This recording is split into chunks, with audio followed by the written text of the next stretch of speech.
When you were young, were you a big-time wrestling fan?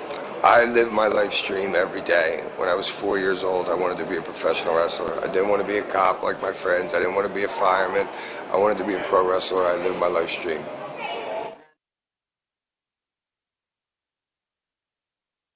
I'm, as they call me in the business, Vicious Vic Grimes, the CEO of Hardcore. Bottom line is, I got my name from the shit I do.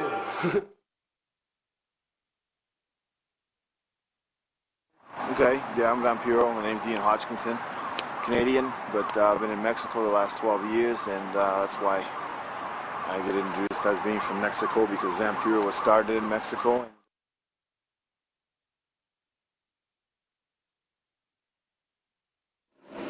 This is a business. I mean, this ain't like football where you want to go to the fucking Super Bowl, you know what I mean? It's just a business where you go out and you make money. It's a job. That's it. I have no goals in wrestling. I've made a name for myself that's worldwide, so I mean, that's really as big as you can get, you know what I mean? People know me everywhere I go.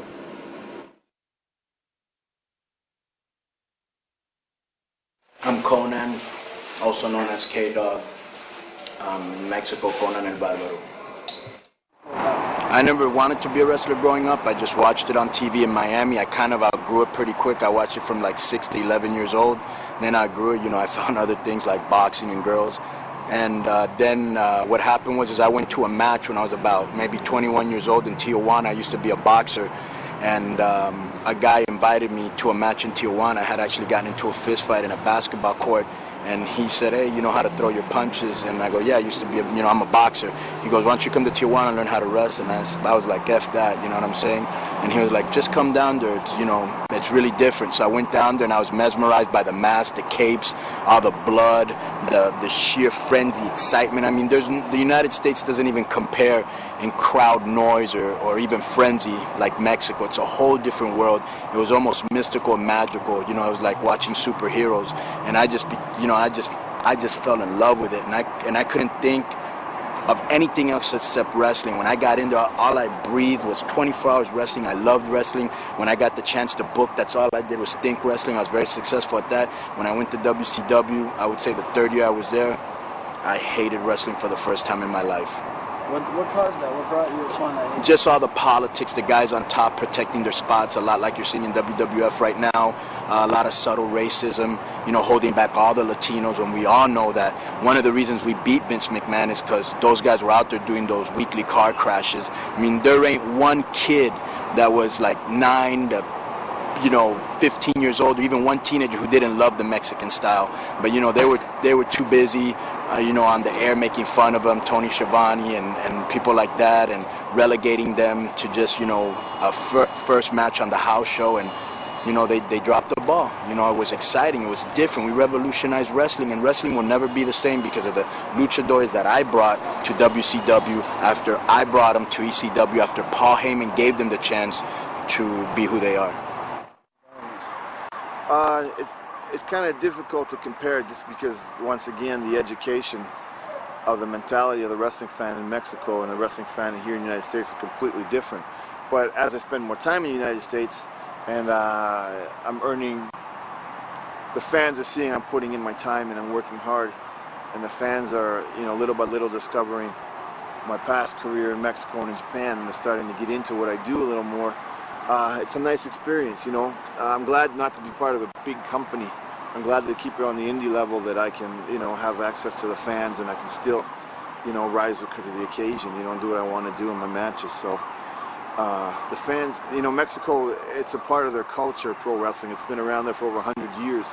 And a lot of the old wrestlers had sons, and their sons and sons and sons and grandsons or whatever have carried on the tradition. The name and the mask is passed down from generation to generation. So fans have, there'd be a father, his son, grandson, or whatever, have followed wrestlers throughout history. So it's been around there in the family for over 100 years. Like I said, here in the States, I don't know, I just feel bad that the only option fans have right now is the WWF.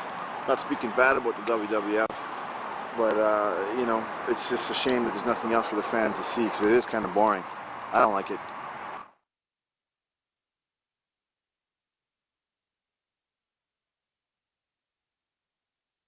Mentally for a match, what do you do to get in your mind? The first thing I do is, put on, a tape. I got a compilation tape of my favorite punk rock songs.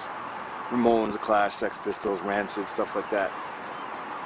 And then I start to paint my face. I take my time. I can see the outlines coming and where I'm going to shadow and stuff like that. And I start getting into character. I start seeing the skull.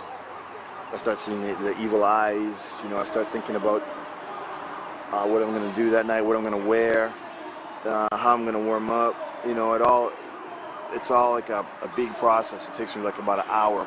Then when I start to warm up, stretch, do push-ups and stuff like that, I start to think about actually physically, competing in a match or throwing big kicks or things like that. Then I got a little portable VCR, a little high-8 TV, and I usually watch some of my favorite matches or some of my favorite moments from matches to inspire me, so I get in the ring pretty jacked, and I got my mind in the game, because if you just sit around and you don't pay attention, take it seriously, you could get hurt somebody, and you go out there and the fans know if you're into it or not. So that's pretty well it, my routine. It takes about, an hour and a half, 2 hours to do. What goes through your mind in preparation for a match? Dude, honestly, man, I don't even think about my match. I mean, honestly, God, right? Honestly, God, you might catch me in the back doing some illegal shit that I ain't got no business doing to get prepared for a match. But what goes through my mind? Do I think about my matches? No.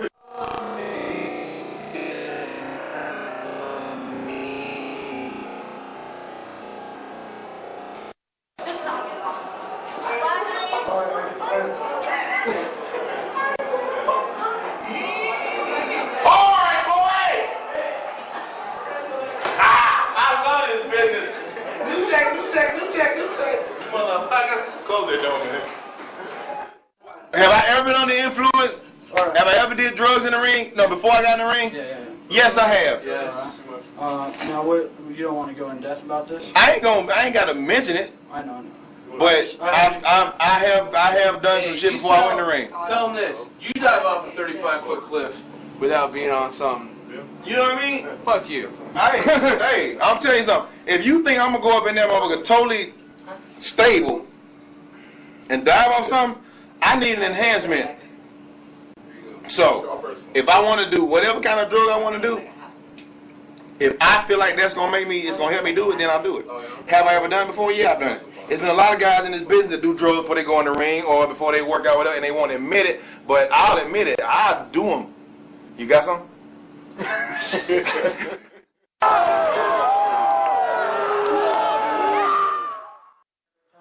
What age did you start watching wrestling? How did you know you wanted to become a wrestler, and how did you get into the business?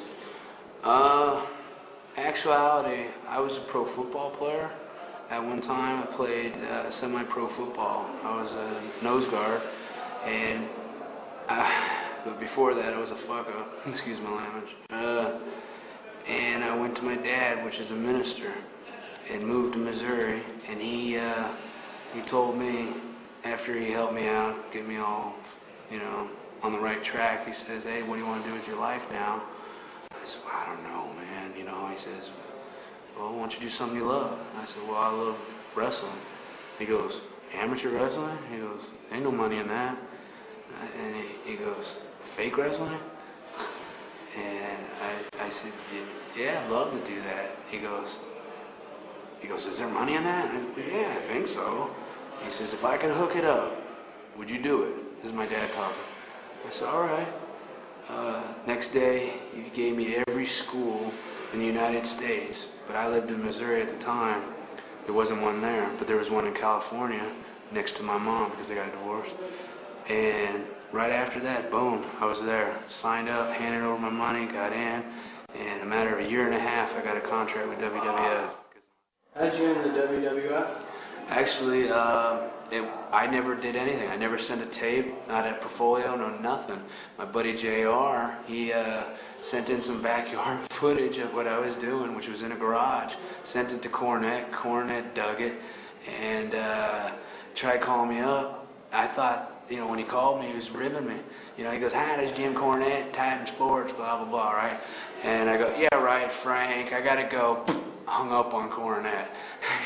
He goes, Vic, he calls back again. He goes, Vic, get a pen and paper. He goes, is area code 203, whatever, right? I don't remember the number. And he goes, call me back. And he hung up on me. I call him back. I feel like a horse's ass. He goes, hi, how you doing? Blah, blah, blah. He goes, we really like you. How the hell you even know who I am, Well, through some backyard footage. And that got me my shot. They said, we're coming into town. We want you to do a match. And it was with my buddy Crash Holly. At the time, they saw some footage of him on the tape. They loved him. They said, why don't you just do a trial match with him? We put it together. Bam. We both got 5-year deals. He's still there. I'm not.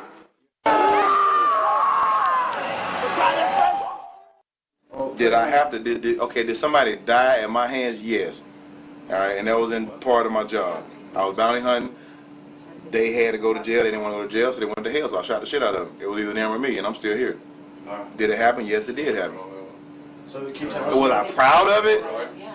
I ain't gonna say I was proud of it, but like I said, it was either them or me. You know what I mean? And it was a situation where I was given a license to arrest people, and I was also given a license that I could kill them if I had to, and I did. All right, there's a law, and it goes back. If you know anything about law, it's Tanner versus Taylor, 1872, and they reworded it over the years, but it says you still wanted dead or alive, and you still get a reward for this person. But now they reworded it so it don't sound as harsh, but it still means the same thing. And as long as if this person is killed during that time of an arrest, and you can submit their death certificate to a judge along with their bond surrender, then you still get paid for them, and I still got paid for them. Sort of give him the Frankensteiner, and then he hits me in the balls, he punches me, I weave back. Hits me again, he punches me, I weave back. And then he grabs my shirt and goes, boom. I had set the tables up like maybe 10 minutes before in the match so everybody forgets about him, you know what I mean? And then we ended up doing a spot. Say, man, just spoken to me, don't worry about it, you don't know no better. What's your fondest memory of ECW? I can't really say one thing. When I did Funk Out of the Box, when I did Cactus, Raven, Barbed Wire, all my stuff with Tommy Dreamer, Sabu, you know what I mean? There's too many points to define just one actual. It was a combination of a bunch of them. Okay. Who do you feel is the biggest asshole in the business? You know what? It's a hard question. I'm not a judgmental person. I don't think about this person all like this person all like this. You know what I mean? Everybody's got their good points. Everybody's got their bad points. I just try and get along. I think for the most part, everybody's great guys here in this business. Who do you feel held you back the most in WCW? Was there somebody that was trying to hold you down? I would say at different times, these guys, Eric Bischoff, Lex Luger, Kevin Nash, and Kevin Sullivan. Those are probably the only guys that ever really held me back that I could tell that had a direct say-so in holding me back. And 2 of them were personality conflicts, and another was they just saw that I was getting really popular and they wanted to hold me back. Did you ever take it as a personal issue with them? Did you ever bring this up to them? But they all denied it. They all sugarcoated it. they either, not that they didn't have the balls, they just probably said, fuck it, I don't got to give him an explanation. This is how we deal in wrestling, now deal with it. It's probably been done to them before too, and they just look at it as part of the process, you know. But they're stupid because they could have made a lot of money off of me merchandising wise. They could have made a lot of money off of me, off of Eddie Guerrero, off of Rey Mysterio, off of Chris Jericho, and they didn't. You know, there was one time when I was so hot. I remember Goldberg telling me, when Goldberg was the man, he goes, Conan, you're the man. And we were in Atlanta when he had just sold out that Atlanta Dome with Hogan. I go, no, you're the man because you sold this place out. Goldberg goes, bro, you're on fire right now. And I even remember telling Goldberg, you haven't even been in the business 4 years.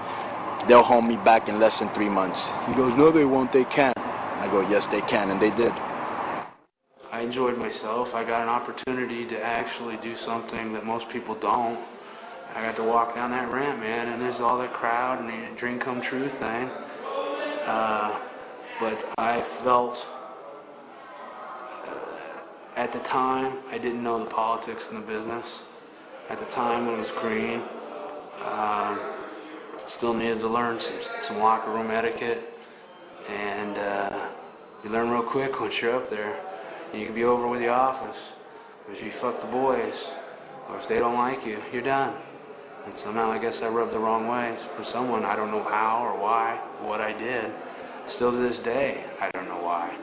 But I'm not there, so something must have happened. Who's held you back the most? Who's pushed you down? Who doesn't want you to succeed? Brother, you don't got enough time for me to answer that. You can put me on TV, the internet, outer space. You can give me 100 years. And I could go on and on and on and on. I'll just say, how about if I say it like this? The company, WCW, ruined 3 years of my life. How's that? That's a strong statement. Well, that's the truth. Fuck them. Throughout your career, has there ever been any promoters or wrestlers that held you down or tried to hold you down? People always try to hold me down. You don't want any names, though? I ain't gonna name his name, but this guy named Paulie, that cocksucker, he tried to hold me down. You know what I mean? That piece of shit-eating bastard, he tried to hold me down, you know what I mean? He lied to the whole fucking company about that bullshit he pulled in ECW, you know what I mean? With that would be like a whole goddamn talk show right there, but I mean, I won't even go into that, but that fucker couldn't hold me. And everybody that's ever tried didn't hold me, and he didn't either. So when ECW crashed and it went bankrupt, what's your opinion about that to this day, with everything that happened? You know. Well, here, I'll tell you in a nutshell. Paul Heyman was a genius when it came to writing scripts and what's going on in the ring. He wasn't a good businessman. If he was a better businessman, then the company would probably still be going right now. And that's the bottom line. What would you say is your greatest or fondest memory of ECW? leaving. When I left, that was my fondest memory. I was so fucking happy when I left, I didn't know what to do. What about ECW? You sound like you really grew to dislike it near the end. What caused all that? Because it was so much bullshit going on, and that motherfucking lying Jew bastard Paul Heyman was lying to the boys in the locker room so much to buy time to keep making money and keep not paying people to go to New York. Okay, one thing he said that was true. He said ECW and WCW, and WWF were going to be the next two big companies, and WCW would be null and void. That part came true. It didn't happen when he said it was going to happen, but it did happen. So he knew about this shit 6 months before it even happened, that it was going to be where it is now. But he kept telling us, have I ever lied to you? Does this sound familiar? Have I ever lied to you? Guys, I swear on my mother and my father, I would not abandon you. I don't care what happens. And the cocksucker was just buying time. That's all he was doing. And I saw this shit coming way before anybody else did. You know what I mean? And that's why I left. To keep him having to... That's why I left. If there was one person who you have to label as the downfall of WCW, the guy who just fucked it all up, who did it? I don't think you could blame one guy. I think the blame has to start with Eric Bischoff, because as much as everybody puts him over on the sheets now, well, I made more money with Eric Bischoff than anybody else, so what good is that if now you don't have a job? You know, so I mean, the end doesn't justify the means, you know what I'm saying? But the buck had to stop with Eric. He let too many of the top guys tell him what to do. He let too many of the top guys run roughshod. So as much as Hogan and Nash and a lot of other guys are to blame, the blame has to start with Bischoff, because if Bischoff wouldn't have let the top guys do what they wanted to do when they wanted to do it, we'd still be in business. I feel sorry for Eric because he's a very intelligent, very funny guy, and I think he buckled under the pressure, and there were too many sharks working him collectively and individually, and now you see the results, and I'm sure a lot of them wish they would have done things different and we'd all have a job. When ECW went bankrupt, a lot of guys are still owed money.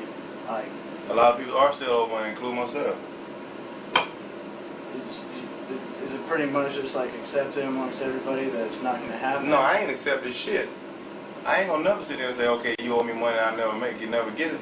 I'm still working with doing some legal shit trying to get my fucking money. You know what I mean? I'm not gonna lay back and wait for this cocksucker to decide one day he wanna pay me or decide he gonna never pay me. They don't work like that. I went out there and put my ass on the line, I expect to get paid for it one day somehow. Vic Grind gonna have head meat. And this. Call it my blooming onion.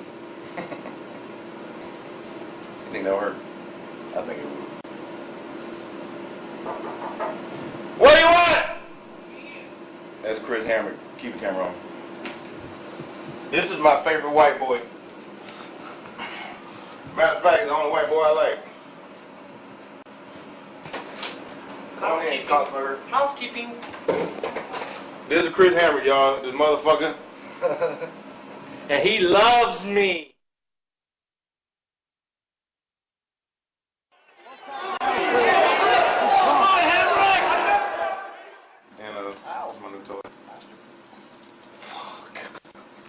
Now, me and this boy go way back. You know what I'm saying? Way, way back in the day. He had an afro when I met him. And we go back. And Chris is really somebody that I'm cool with. I have been since I've been damn near in the business. I love New Jack, and I'll always respect New Jack, and here's why. When I was doing my jobs in WWF, Jim Cornette came up to me. He goes, hey, why don't you come and do that spot for me on my TV? I'm like, here's my card, call me. He called me. I went to work for Smoky Mountain, basically just getting my ass beat. They brought in the Gangsters, their first TV taping. I bumped my ass off for New Jack. He has never, ever forgot it. It's just like, we lost contact with each other when he was in ECW. So after we did our tryout, when New Jack got there, I walk up and go, hey Jack. He goes, hey. I go, you don't remember me, do you? He goes, refresh my memory. I've took a lot of bumps. So I went, all I had to say was first TV tape in Smoky Mountain. He goes, Chris Hamrick, and he hugged me for 5 minutes. From there, he took me straight to Tommy Dreamer. He goes, this motherfucker can work. Give him a job. I wasn't here, but I would love to have been there. New Jack goes into a bar. Guy comes up. He's fucking trying to big league New Jack, Jack's like, sir, please, I don't want to fight you. I don't want to fight you. This is all a gimmick. So the guy's got getting this, confidence to build up. He's like, yeah, that's right, because I'll kick your ass, right? Jack's like, yes, sir. He goes, see, all these tattoos are just gimmick. They're part of my gimmick. I don't want to fight. I can't fight. So he lets him go on. Jack's getting ready to leave. He walks up to the guy and he goes, sir. He goes, I'm fixing to walk out of my car. Please don't walk out and beat me up, because I can't fight. Guy starts following him. As soon as he steps through the door, Jack turns around. One hit, he knocks that motherfucker clean out. I thought that was great, So here he is building up the guy's confidence. The guy's thinking, I'm going to kick New Jack's ass because he's admitting he's a pussy. And then Jack knocks him out with one fucking punch. I think that's tremendous. Even when I first started out, I would go to shows that I found out was in town, just hoping I could work. Show up with my gear, just praying I could work. Now, you have a good chance of me not showing up if I'm booked. I'm just kidding. But I've never had a habit of no showing. The one thing that I can say about myself is I bust ass every show. There is no indie show to me, because the fans that pay the money to see me do what I do, then I'm going to do it. If I take trouble putting my gear on, I'm going to go out there and I'm going to fucking wow the fans. I'm going to do what I can and try to give them their money's worth. That's one thing that always be said about Chris Hamrick. I did a show in New Jersey. It was a benefit show for the September 11th victims. We wouldn't get paid. Here I am out there doing my fucking bump through the ropes and all that shit. And the promoter came up to me. It's the first time I'd ever worked for him. And he goes, my God. He goes, I've booked guys, names before, and they wouldn't even do shit when they got paid. He goes, here it is, a free show, and you're out there fucking busting your ass. I'm like, that's Chris Hammer. That's the only way I know how to wrestle. It's 100%. I'm never going out there, even if the crowd is small or whatever, they're not responding. I'm still going to go out there and do my part. That's the best I can do. Y'all like seafood?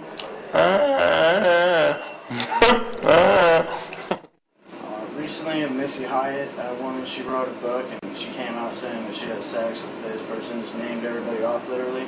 Did you ever fuck her, or did you ever? I wouldn't fuck that polluted bitch. Missy Hyatt is polluted. Hell no, man. No, God. No, I never fucked Miss. I saw her naked, but I never fucked her. I ain't want to fuck her, man. Missy is nasty. I wouldn't have fucked her. God, no, she is nasty. Now she used to fuck some guy Paulie would bring in to do angles with people, like that guy from the Ultimate Fight. They called him Bear or some shit like that. Big old guy that Taz choked him out when everybody could tell him not to do it, and he did it. Well, Missy, her job was to fuck him and keep him happy every time he came in town until they finished the angle. But that's what she was. She was just about making money. She didn't give a fuck about herself. Nasty fucking trifling hoe. So in a sense, that was like kind of her job for payment, or not? Yeah. I mean, what do you mean? I'm not gonna say. Her job was to do anything that he told her to do. Yeah. If she said go outside and fuck a horse, she'd have did it. Because she's nasty. Like the ECW group was. I mean, we had guys like Rick Rude come into our locker room and be like, God damn, this locker room's unbelievable, Guys like Terry Funk saying that, man, there's not too many locker rooms that I've been in that have been like this in my life. God, let me think of some other. Steve Austin, one of the other ones, was surprised what our locker room was like, A lot of the guys that came in while they were out of WCW, before WWF, everybody came in and was like, damn, you guys are a nice, tight group, It's stuff where you can I can take my fanny pack off and leave it somewhere in the locker room and not have to worry about something getting stolen out of it, you know what I mean? Terry Funk, $4,000, dropped $4,000 in a roll like this fat, and he got it back that night. There's not too many locker rooms where somebody's going to find $4 grand cash and go around and look to find out who it is, whose money it is. Fondest memory was probably my match with Kid Cash, because up until that point, and that was at the end of my career at ECW. Up until that, I felt stuck as a third wheel, as one of the Baldies. They were the limelight. I was their backup. Never really got a chance to show the world or the wrestling business that can actually work. And when Tommy said, "Hey, I'll give you 3 minutes. What can you do?" Me and Cash said, "Let's do it." We went out and we blew it up. And that match aired on TNN. I think it was one of the best matches I had so far in my career. So I'd say that. You were in ECW, you got to know Paul Heyman, and how has that developed until now? Does he still keep in touch with you or whatnot? Paul intimidated the hell out of me because I knew just like that my career could be over with ECW. I did most of my dealings with Tommy Dreamer. I thought Tommy Dreamer was the best, period. As far as keeping in touch with Paul, I'll call and leave a message. He sent me an email maybe 3 months ago saying, "Keep in touch with me. I'd love to get you a spot if one opens." I haven't heard from him since, so, they've got, Jesus Christ, there's only one company now. They've got so many guys, they can't even push the guys that they have, look at K Quick. He's a talented motherfucker, but they didn't have a spot for him, so they let him go. And then they've got all the developmental guys, and, it's just hard right now. I'm making good on the indies. I do real good on the indies. The ECW name helped me so much. Paul gave me my first break. He put me on fucking pay-per-view. Nobody's ever done that. So, I'll always be thankful to him for that. And people look at people like the Dudleys right now. They're claiming them to be hardcore. The Dudleys bit off of everybody in ECW that you could bite off of that was hardcore. They fucking came out and started dressing like New Jack. The beginning of their music is the same intro that I brought in. It got the biggest pop in the fucking world and still does. You know what I'm saying? And they took a combination of my shit, the Pitbulls, and everybody else's, and combined it all and took it to Vince, and that's how they getting paid. You know what I'm saying? So they're like thieves. Okay, so I don't get in no props to nothing, absolutely nothing, other than disrespect. And when I get disrespected, then I take care of the way I want to take care of it. And if I ever saw either one of them, I beat the shit out of them. Because can't either one of them fuckers fight. 5 and 6. You know what I mean? Person that you enjoy working in the ring with the most? Who are they? I can't. Cactus, Sabu, Tommy Dreamer in the early goings on, but most of the time we were tagging later. But Sabu and Cactus, we just like, and Raven, we just. It was just like poetry in motion, you know what I mean? It was just like, it was so easy out there with those three guys. I couldn't pick one out of the other. I guess my biggest moment in ECW was the Guilty as Charged pay-per-view. Nova called me through the week. He goes, hey, we're working each other as singles. Come Sunday early, we'll practice our match. He said, I want to work a spot in where you do the Super Frankensteiner off the top. I was like, you're going to let me do that? He goes, fuck yeah. So we worked that in, and then when I did it, the whole fucking place is going, holy shit, you know? And I felt good because I've been there less than a year, and here I am on pay-per-view getting a holy shit, and there's been guys there 5 or 6 years that's never got a holy shit, you know? So that was something special to me. Dude, I say what I want to say. If I want to say it, I mean, I done got in more trouble for my mouth than anything else, I think, other than fighting, all right? If I want to say something or put something over, I do it. I was told one time not to go out in the audience or not to go out in the line and mingle with the fans and talk to them. You know what I'm saying? And I'm just like, why? Because they pay to come see you. Well, if they pay to come see me, then at least you can go out there and meet them on a level other than just being in the ring. You know what I'm saying? Because see, that's when people appreciate it. That's when I started bringing kids in the ring with me. Because Paul, that fucker, you know what I'm talking about, him, he said to me, don't do that because, you know, it takes away from your character. No, it don't take away from my character.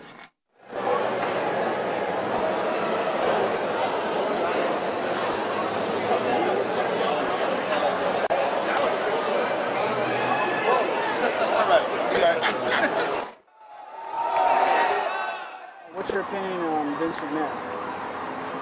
I don't really have one, but if you wanted me to come up with one, I mean, you know, he's very successful.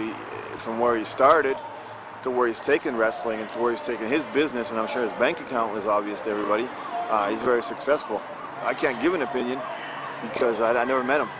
You know, he's doing what he wants to do. He's the boss, and that's fair. And you know, a lot of people that he's made rich and has turned their back on him, you know, that's wrong. And all the people that he's making rich now speak good about him, and all the people that aren't getting rich, that want to be, you know, are attacking him too. So, you know, he doesn't owe anybody anything. You know, it's his business. He can do whatever he wants. A lot of people that are around him are cutthroats and evil people, but I guess you need that in wrestling, you know, because that's what it's all about. What's your opinion of Vince McMahon? Guy's a genius. Guy's a genius.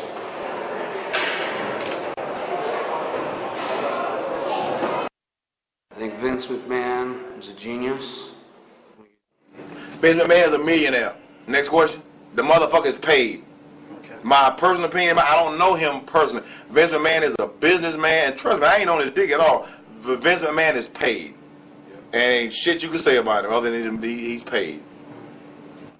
What's your opinion of Vince McMahon? Vince McMahon, I met him in 1990. I had signed a contract to join WWF.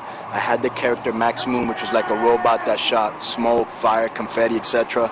He was incredibly cool with me. I remember Paul Bearer was sitting outside with me, and it was Christmas, like 2 or 3 days after Christmas. And Paul Bearer, I remember going, man, my wife's going to be so happy. Or it was 2 or 3 days before Christmas. He goes, my wife's going to be so happy. This is a you know, Christmas gift to her. And I remember that he told me he was waiting for Vince McMahon 2 hours in the lobby, and he never talked to him. And I went in and talked to him for about an hour, and I remember Vince telling me, man, you're a breath of fresh air, I'm going to love using you, and he was great with me. And he had to fire me. I had no choice because I wasn't showing up for TV tapings because I was too busy doing a soap opera and a rap album in Mexico. And I was young and stupid, you know, I was like 23 years old, so I really didn't give a damn. But I think he still holds a grudge. Either that or Paul Lee, who I think is mad at me because I left ECW, is holding me back from getting the WWF. So Now, who makes all your weapons like this one right here? I make them. How long did this take you to make? A few minutes. My latest toy. This is called a ass whooper. Could you imagine getting beat with this? Nah. That would hurt. I beat this boy with it last week in Cleveland. No, Texas. I had like ass meat in it. I had that little piece of ass meat, little chunks of ass meat. I had to take it to the car wash and like blow it out with the hose. I whooped the shit out that boy, man. This was perk, man. I'm gonna use it tonight on Big Ryan. I'm gonna whoop the shit out of him. Fat fuck.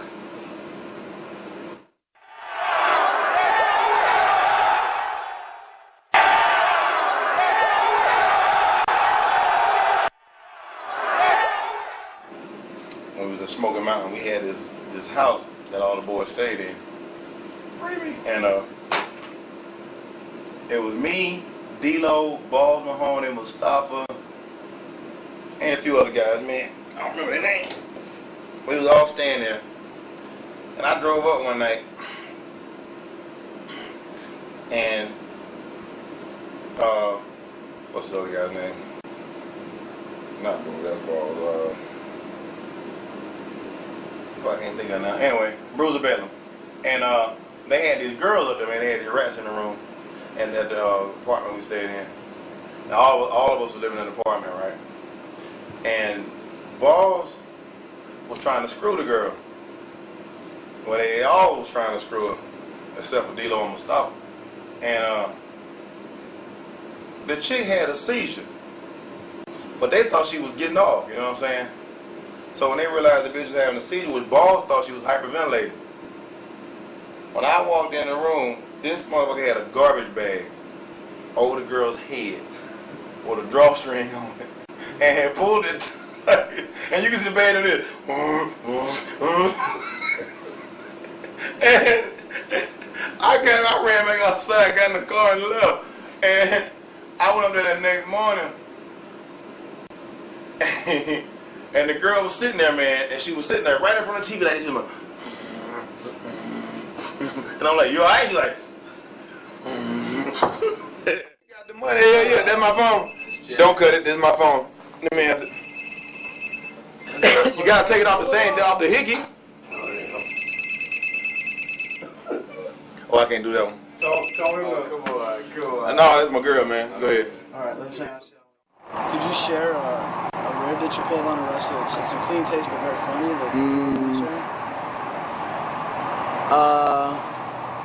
I used to like to go into the wait till a wrestler was in the bathroom for a while, where I knew he was taking a dump in the airline stall, and then there's a way to jimmy the door where you can open it, and then it says vacant, but there's really somebody in. Then I would wait where somebody was in there, about 4 minutes. I knew he was taking a dump, and somebody would open the door and they'd be there, taking a dump in the airplane. It was always nice to hear, hey, and the other person go, I'm sorry, and then he'd hear me laugh. He'd come by and he'd try to see who was laughing. I was usually first, second, or third, depending who the main ribbers were on the plane. If Kurt Hennig was there, he'd go to him first. Scott Hall was there, he'd go to him second. He'd come look for me, and I usually couldn't hold it in. But I like to pull a lot of ribs, So, that's one of them. I can't tell the other ones, then all the wrestlers will know that it was me. What was it like getting naked in Pensacola, Florida? Pensacola, Florida. To tell you the truth, I don't remember much. Me, Fonzie, Just Incredible, and maybe Spike Dudley. We started in Tom Landry. He's got a place in Clearwater too, right by my house in Clearwater. We started doing oyster shooters at like 1 o'clock in the afternoon. I had a half-gallon of vodka on me. Here, let me see what. No, my vodka's not here. I drank about 3/4 of a half-gallon of vodka, did about 10 oyster shooters. Don't even remember much about in the ring, but I got totally naked. There was 3,000 people there. What was that like? At my parent house. What was it like? I don't remember because I was drunk. I don't remember what it was like, and I'd never seen a video of it because Paul made sure the video got destroyed. So I haven't seen a video of it, but it kind of, I'm a real hard person to embarrass, but my parents did call me about it because they live in Pensacola, Florida, and they read in like some little rag paper that I got naked in Pensacola. So I told him it was a publicity stunt. The New Jack is a son. Come on in, Chris. Damn, here we are again. Let him take off something to the bathroom.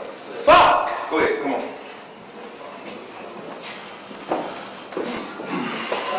My name New Jack. I don't give a fuck. I cut somebody the fuck up. I hit my staple gun. I'll do anything. I don't give a fuck. My name New Jack. I'm the gangster. I will fork them up. Chris, let me see your sneakers. What, honey? Let me see your shoes. See my what? Let me see your shoes. My. Your boots. I gotta go in and take a shit, man. I can't put them back on. You think I want to let you shit my boots? I ain't gonna shit in the boot. I'm just gonna put them on while I'm going in and shit. Cause your feet bigger, man. I got these braces on. All the shit in your boot. That would be kind of funny. That's not. I look like old hooker on it. I like old cheap ass prostitute on goddamn on the hood. Shut up, put your shoes on. Motherfuckers probably wouldn't fit. What size are they? 9.5. God damn, baby feet. That ain't. Don't believe that myth. I'm strong, long and strong, boy. My name New Jack.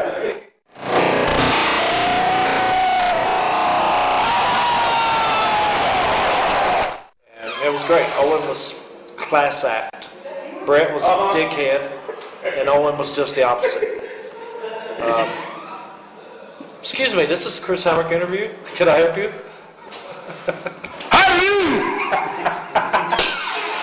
Hey, where are you going? This is your interview, you fuck! Bring out my boots! Get the fuck out of the seat. I just went and took a duty. It'd be amazing how much your stomach shrink when you're shit. Well, Did everything come out okay? everything came out fine, and the paperwork was lovely.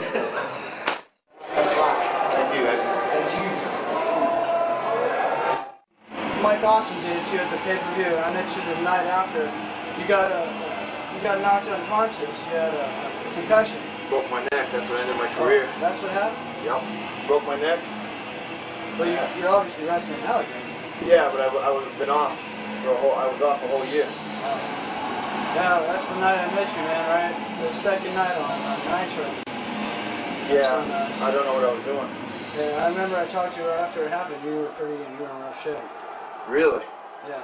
Wow. It might have actually happened on the Thunder taping. Because it was a double. I remember. You probably don't. I don't think you remember much of that night. You were fucked up bad. I just remember the doctor telling me I would never wrestle again, and I had to go to therapy to get my speech back, learn how to walk again.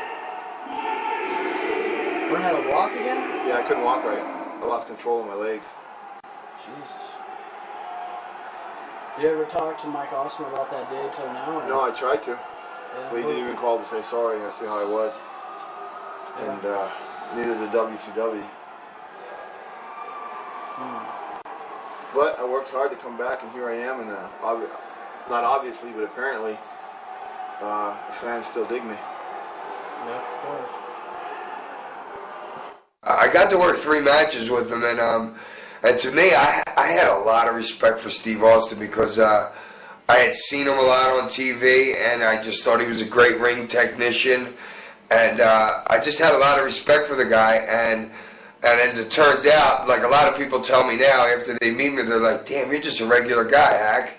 And that's what I can say about Steve. He was just a regular guy. And then even when I seen him later in WWF, he was just really super strong, Stone Cold 316, and he treated me like I was an old friend of his. So he's one of the guys that's done me good in this business.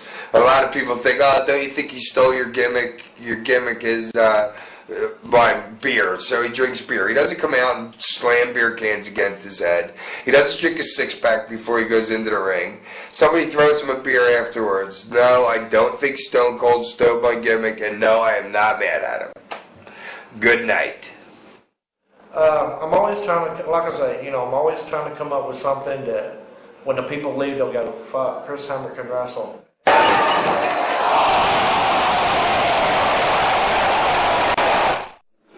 But I'll never forget, George Steele was an agent in the back, And he comes up to me, he goes, "I've got heat with you, kid." And I'm like, "Oh, fuck, I didn't do it." He goes, "I've come to these matches for 60 years. I try not to sell." He said, "You done brought me out of my seat twice with that fucking bump." He said, "Don't do it anymore. My heart can't take it." So a month later, I walked to the building. I hadn't even got in yet. Owen meets me at the door. He goes, "I'm working you tonight, right?" And I'm like, "I don't know. I haven't even been inside." He goes, "Yeah, they told me." They said, "You're working the kid that does the bump." And he goes, "You want to do it tonight?" And I'm like, "Do you think I should?" He goes, "Fuck yeah." I said, "All right, we'll put it in." Owen was the greatest. I mean, he was the nicest. He's just the opposite of Brett. What turned me against Brett was he was world champ at the time. Instead of associating with the boys, he sat over in a corner by himself. Now, I mean, he didn't even talk to Owen a lot, you know. And somebody asked him, it's like, "Brett, you know, why don't you ever work jobbers?" And he's like, "I'm not going to end my career that way. They don't know what they're doing, you know." Not to blow my own horn, but, you know, I consider myself a lot better than some of the guys they were pushing, you know. And another thing that turned me against him, we did the show at the Mid-Hudson Civic Center. So it's like the arena and the motel and the lobby is all they've got a lounge there. It's all in the same place. So after wrestling, we was all going to the lounge, and kids wasn't allowed in the lounge. But they were standing outside, you know, getting autographs and all. And here's the biggest heels in the business, Yoko, Owen, and all them signing autographs.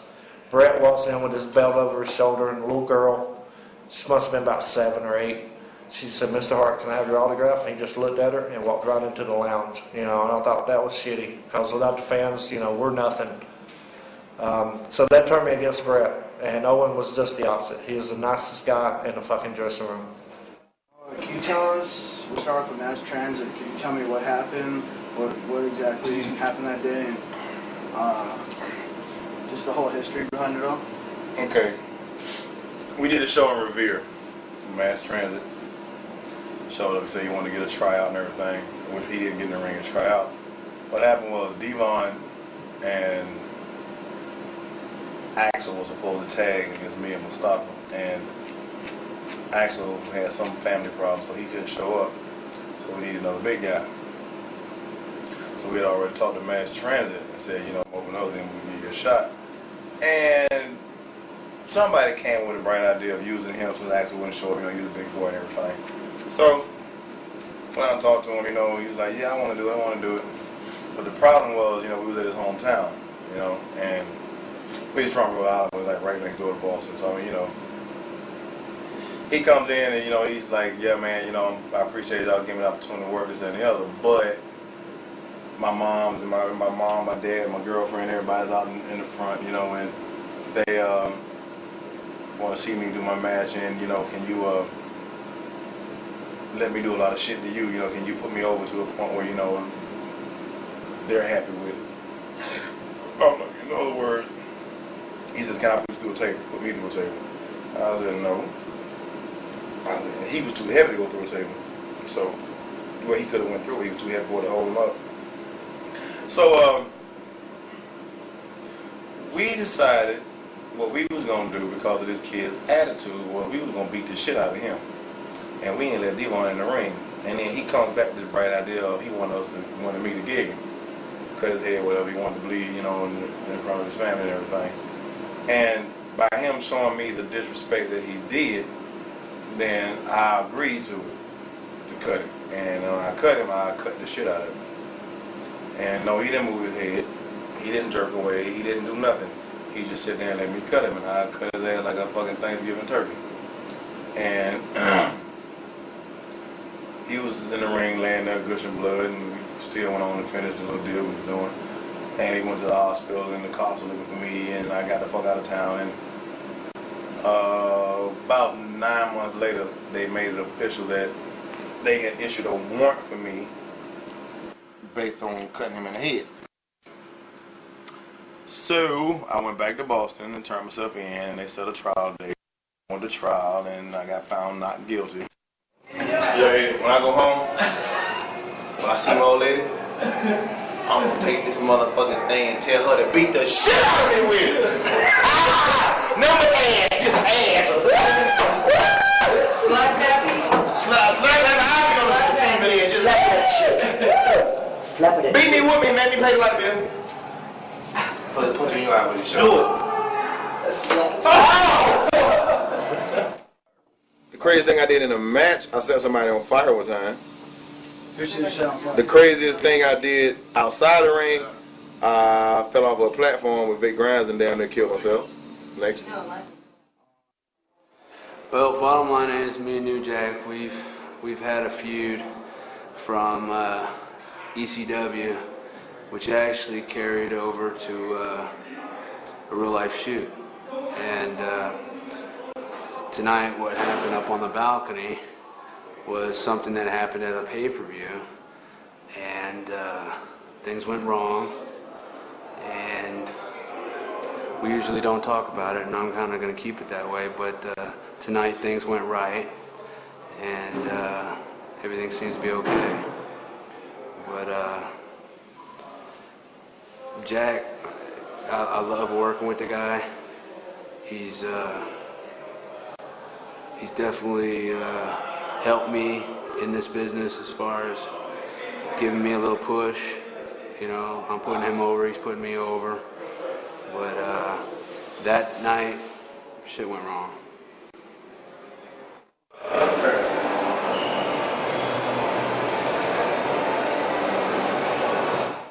Which wrestlers and promoters do you feel have helped you out the most? Which wrestlers that helped me out? Ray Candy helped me when I first started. He helped me. He helped me a lot. Shut up, you fuck. He helped me a lot. And okay, I'll give him a problem. Vic Grimes has been a very nice crash pad for me. He never moved when I do him. He always laid there and called me. And to be honest, if it was me laying there and he jumped, I'd move.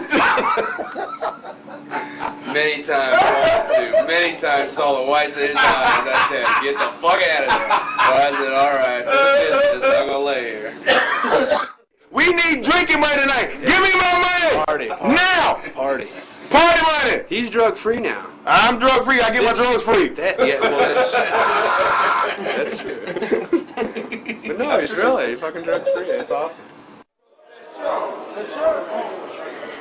And what happened? I got killed. Yeah, that's how you like barely walking out. That's pretty much how it is all the time. Were you living? No, it knocked me out. Whatever the hell he did to me on the ladder knocked me cold. Cold. And then all I remember is my music playing, and I went down. I remember I got hit. Boom, fade to black.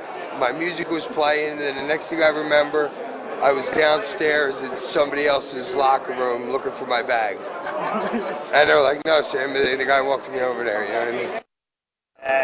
God damn. I'm jealous of you. You know what, though? That's probably happened to me maybe 40, 50 times in my career. Cactus Jack knocked me out 4 minutes into a match. I went another 23 minutes and don't remember any of it.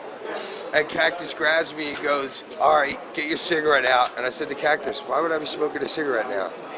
I was out. I woke up the next day in the hospital in Philly and Hahnemann. It was like 10 o'clock. My wife was there. The doc goes to me, this is like 1995, 96. The doc goes, "Who's the president?" I said, "Like FDR. Where are you at right now?" I said something like Cuba or something. I gotta go back to sleep. And then I woke up like 5 hours later, and I started to have a little bit of a clue. But I'm getting used to this stuff, man. My limits? I would say, well, as they call me, the CEO of hardcore, I always say every time I enter the ring, it's just another day at the office. Because for me, honestly, I don't feel pain.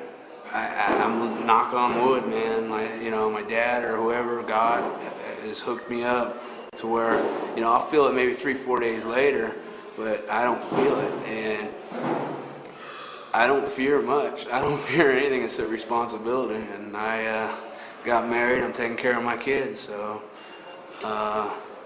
I don't think I got any limits. I'll do just about anything as long as it ain't so much about the money. It's also about, for me, being the first. Like, I was the first ever to do exploding ring match in the United States.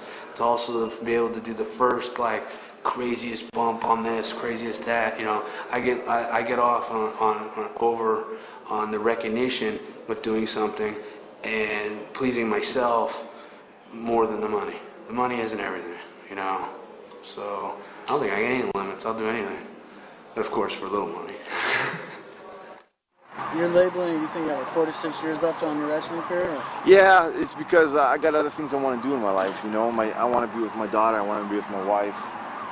You know, I'm a teacher. I got a martial arts school in Montreal, and I'm learning a new style of martial arts now, and not a new style, but an old style of pro wrestling that doesn't really exist anymore, and I'm studying that intensively. You know, I want to open my own gym someday and teach guys. So, you know, I want to teach people martial arts and about fitness and stuff like that. So, you know, I'm kind of trying to get, you know, I also want to get it, you know, I got some TV roles coming up. I'm also playing with my band on the side. You know, I got this new opportunity to do this radio show. You know, I want to do other things in my life, you know. WCW and WWF, they got too much, you know, they don't allow it. Too much studio. You know, yeah, a lot of studio, and they book like 6 months in advance. In ECW, our show started at 8. 80% of the time, Paul Heyman didn't have the card together. Didn't even start to put the card together until 10 of 8. We would never advertise matches unless it was like a pay-per-view or something like that, or maybe one match. But everything else was just like off the top of his head. Yeah, I didn't even know about Well, because he knew, because everybody was so good right there, and we had a crew that he knew any guy in our locker room, like from 1998 to 2000. You could have taken Joe Schmo off the street, stick him in the ring, and that guy could walk him through a 30-minute match, you know? So he don't care, you know? Anybody can do anything, and anybody can work with anybody.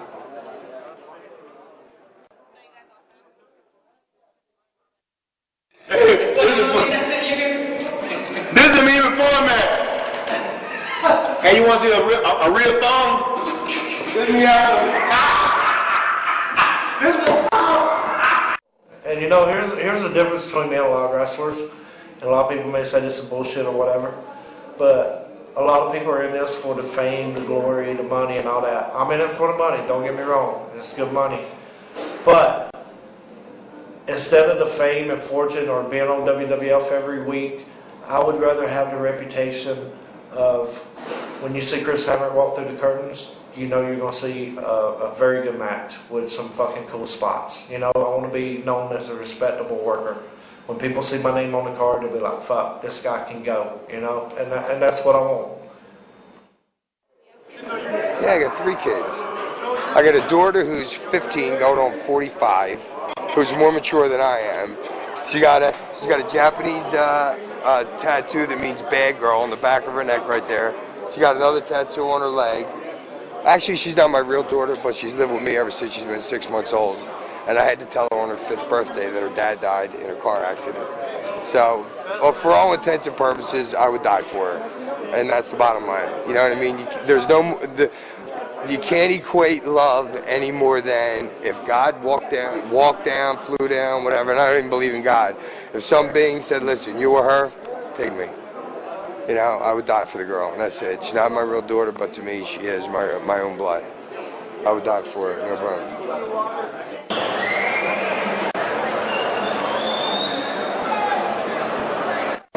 You know, no wrestlers, no union or anything.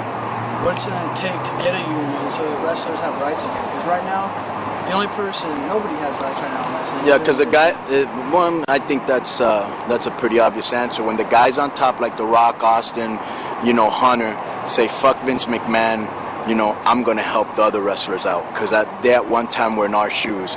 But, you know, they're just thinking about themselves and they don't give a fuck. But what's going to happen the day that maybe they're not superstars again? They're going to go, fuck, when I had the power, I should have started a union. But it has to be the top guys on top telling McMahon, you know what? I don't care how much you pay us, how much you treat us. These motherfuckers down here need a union. And then they start a union. Here's my new song, look. Isn't he hardcore? You know he will fuck you up. you gotta do is get it ready when it was all goes, boss. It will kill you. It ain't fair to think it ain't illegal yet. Shit, looking back on when I had to learn it and give a fuck. You stop filming this. We know what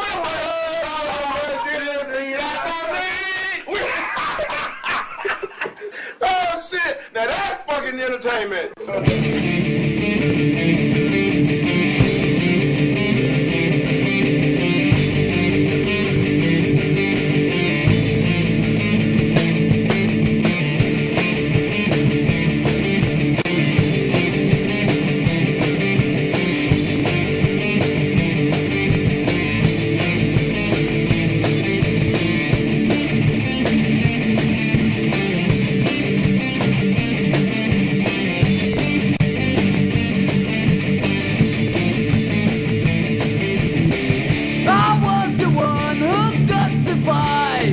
Inside your fucking mind, I was once a dream. I used to be real.